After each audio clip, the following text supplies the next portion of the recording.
السلام عليكم، مرحبا بكم من جديد. وصفتنا جديدة إن شاء الله. كنتمنى تكونوا بخير على خير بصحة جيدة. وصفتنا اليوم مملحة بعجينة المسمن مقرمشة شيشة بحشوة اللي كتجي لذيذة بزاف. كنتمنى تعجبكم وصفتنا اليوم. تابعوا الفيديو الأخير، فرجة ممتعة.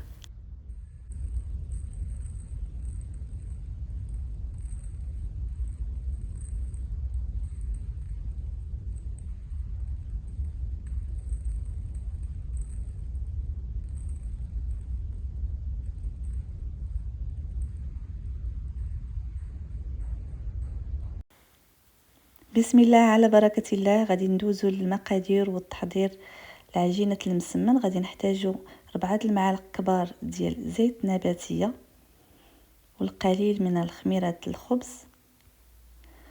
وجوج معالق كبار ديال الخل، ومعلقة صغيرة ديال الملحة.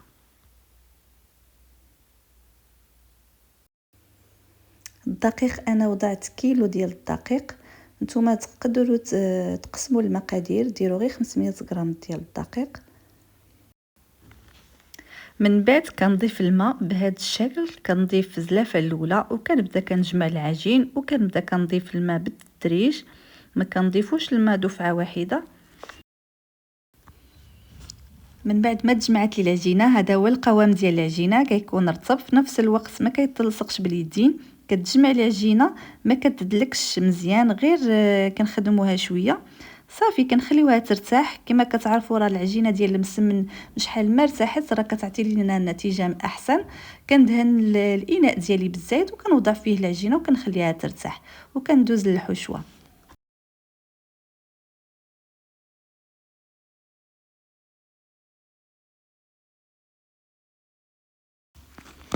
كناخذ واحد المقله كنوضعها على النار، كنوضع فيها واحد 3 البصلات في حجم متوسط، قطعتهم الى قطع صغيره. كنضيف عليها زيت المائده والتوابل. انا درت في التوابل شويه د الملحه، شويه د الابزار، شويه د الكمون والثومه اختياري. صافي، وكنبقاو نحركو حتى كتشحر لينا هذيك البصله كتدبل معنا. عاد كنضيف انا ضفت ليها صدر الدجاج. تقدروا تضيفوا تعوضوا صدر الدجاج بالكفته او لا الطون، لكم الاختيار.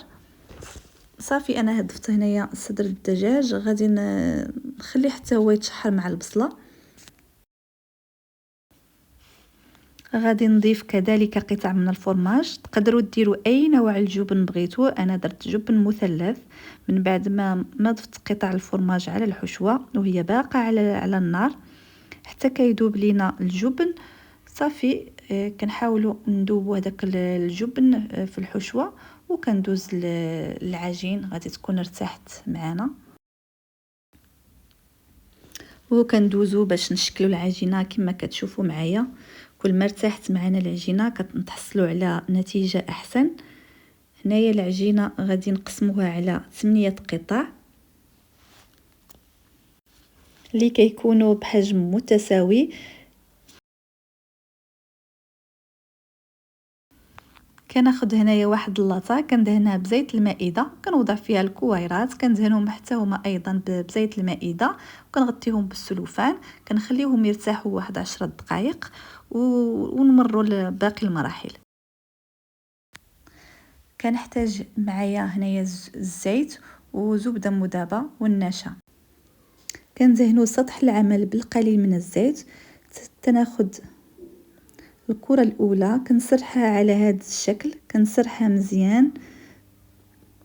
صافي، من بعد ما كنسرح العجين ديالي كنوضع 2 معالق كبار ديال الزبدة كندهن بها العجين، وتناخذوا ملعقة صغيرة من النشا كنرشوها بهذا الشكل في وسط العجين. ما ديروش كمية كبيرة، ديروا غير ملعقة صغيرة من النشا، وكنطوي بهذا الشكل، وكندهن بالزبدة مذابة، ثم كنرش النشا. كنعاود نطويهم بهذا الشكل، وكنعاود نفس العملية كندهنهم بالزبدة مذابة والقليل من النشا.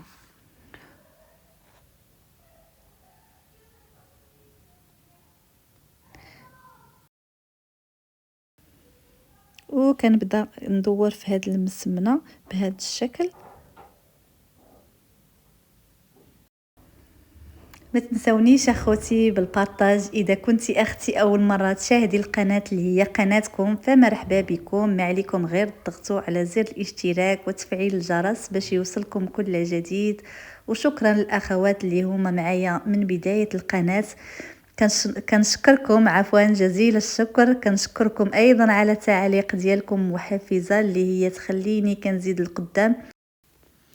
تناخدو هنايا اول كره اللي شكلتها كتكون بردات، كيكون هذاك الزبده اللي فيها من الوسط كيكون جمد شويه.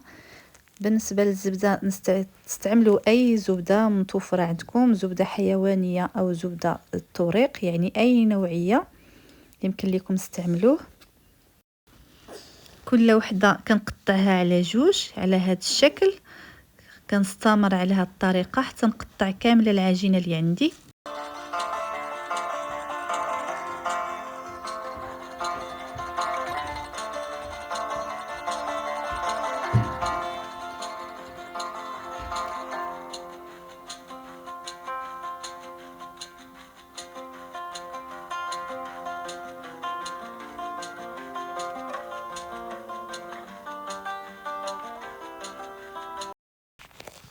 هنايا كناخد واحد اللاطه كندهنها بزيت المائده او كندهنها بالزبده. انا دهنتها هنايا بالزبده صافي، وكنمر العجين ديال المسمن.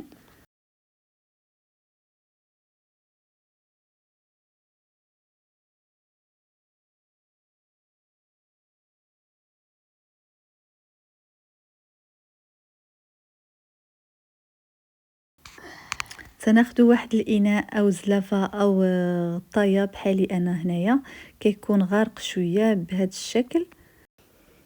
كتحطي فيه العجين ثم كنحط الحشوه في الوسط كما كتلاحظوا. راه الفيديو شارح راسو براسو. وكنبدا نجمع الجوانب ديال العجين بهذا الشكل. ما كنجبدوش العجين، غير كنجمعوا الجوانب. ثم كناخد المسمنه ديالنا كنحطوها في اللاطه اللي مدهونه بالزبده، او تقدروا دهنوها بالزيت او توضعوا فيها ورق المطبخ. صافي كنستمروا على هذه الطريقه. غادي نوضع معكم هذه باش تفهموا مزيان. كنقرصوا شويه المسمنه ديالنا وكندهنوا الغطايه بالزيت، ثم كنوضعوا فيه العجين صافي، وكنوضعوا الحشوه في الوسط.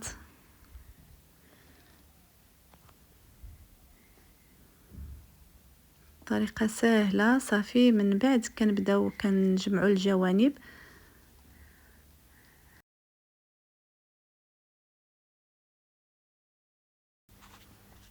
وهذا هو الشكل ديالهم.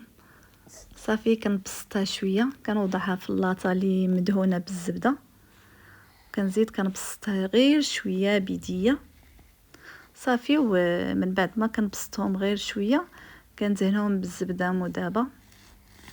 هنايا انا راني شعلت الفران ديالي من الفوق ومن التحت حتى كيسخن لينا الفران مزيان. عاد كندخل الصينيه ديالي او اللاطه للفران، كنشعليها من الفوق ومن التحت. هنايا راني دخلت اللاطه ديالي للفران.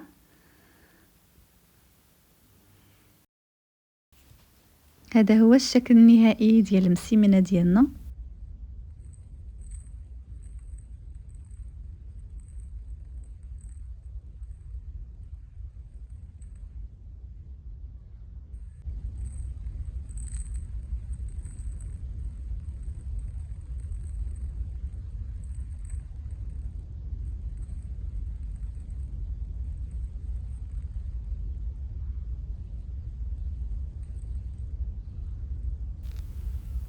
هاد المسمنات هادو كيجيو ولدات، كيجيو مورقين مقرمشين، كيجيو اكثر من رائع. والان ما بقى ليا غير نودعكم الى فيديو اخر ان شاء الله. مع السلامه.